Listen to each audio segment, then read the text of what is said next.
ഒരുക്കി വെച്ച ശർക്കര ഏകദേശം മൊത്തം ഞാൻ ഒഴിച്ചു.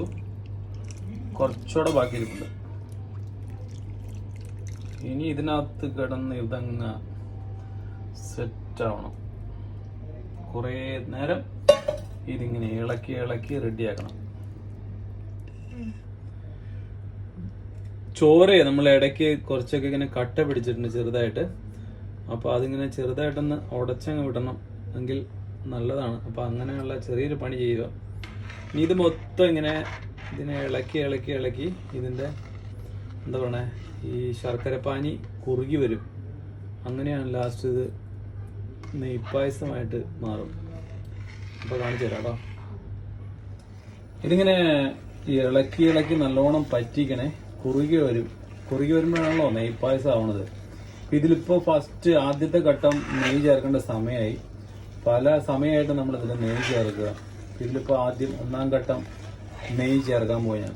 ഓക്കെ, ഇതിപ്പോൾ 1 സ്പൂൺ നെയ്യ് ചേർത്തേ. അതൊന്ന് ഇളക്കി മിക്സ് ആക്കട്ടെ കേട്ടോ.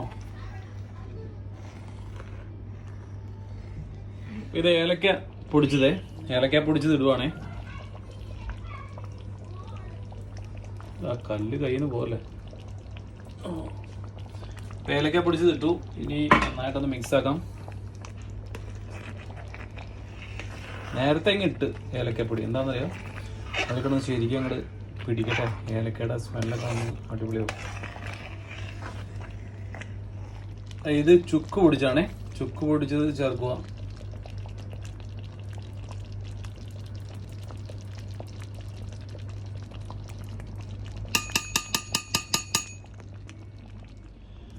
ഇതിപ്പോൾ ഒരു അരമണിക്കൂർ കഴിഞ്ഞു, 1/4 മണിക്കൂറായിട്ടുണ്ടേ.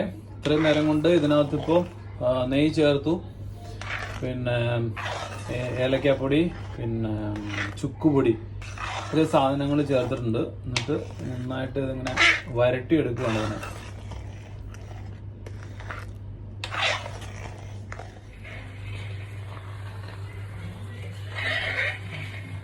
അവനെ ഇളക്കി പറ്റിച്ചെടുക്കും കേട്ടോ. പറ്റിച്ച്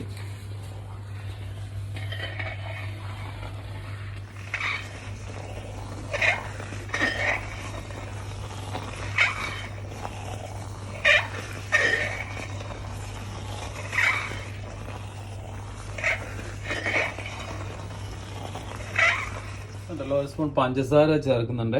പഞ്ചസാര ഇട്ടാൽ പായസത്തിന് തിളക്കം കിട്ടും എന്നൊക്കെ പറഞ്ഞു നമ്മുടെ കുക്കിംഗ് ചാനൽ.